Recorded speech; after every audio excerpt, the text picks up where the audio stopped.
deve fazer, e aí eu devolvo para o pastor Daniel, o que é a expiação? Eu gostaria que o pastor Daniel pudesse dizer para mim o que é a expiação. Bom, então, pastor Daniel, o Bruno deu uma avalanche aí de textos, né? E finalizou com uma pergunta: o que é a expiação, pastor Daniel Godoy? Muito bacana, a pergunta do Bruno é bem coerente, porque eu ia falar justamente esse tema agora, o que é expiação. E dentro do tema o que é expiação, vamos explicar o que é a limitada e ilimitada. Bom, o Bruno, ele citou várias passagens bíblicas, como Israel falou, só que devido ao tempo não vamos conseguir acionar todos os versículos, mas vamos lá. A palavra expiação na Bíblia, ela sempre está ligada à ideia de remover a culpa. Ou seja, isso tanto no sentido veterotestamentário como no sentido neotestamentário. Cobrir o pecado e restaurar o relacionamento com Deus. Vamos lá. No Antigo Testamento, a palavra hebraica para expiação é kafar. Kafar significa literalmente cobrir, apagar, cancelar ou fazer reconciliação, que também é muito atrelado ao dia do Yom Kippur, que é o dia da expiação, tá bom? Então a ideia central no Antigo Testamento, falando do hebraico, é que o pecado gera culpa e separação.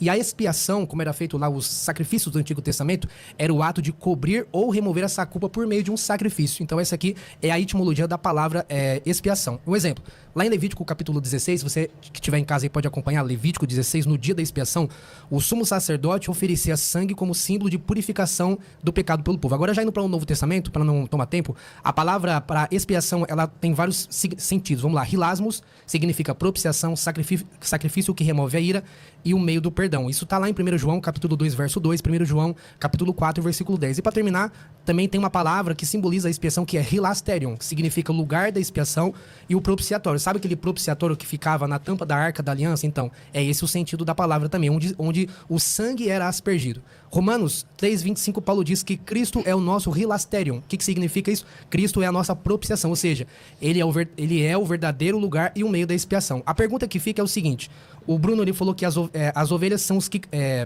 Cristo morreu pelas ovelhas, mas quem são as ovelhas? As ovelhas são todos aqueles que crêem em Cristo Jesus. Ele salva aqueles a qual ele escolheu, mas quem ele escolheu? São todos aqueles que aceitam a Cristo como o único e suficiente Salvador. Tanto é que o Novo Testamento vai dizer que nós temos que confessar com a nossa boca e crer no nosso coração que Jesus Cristo é o Senhor, para a glória de Deus o Pai.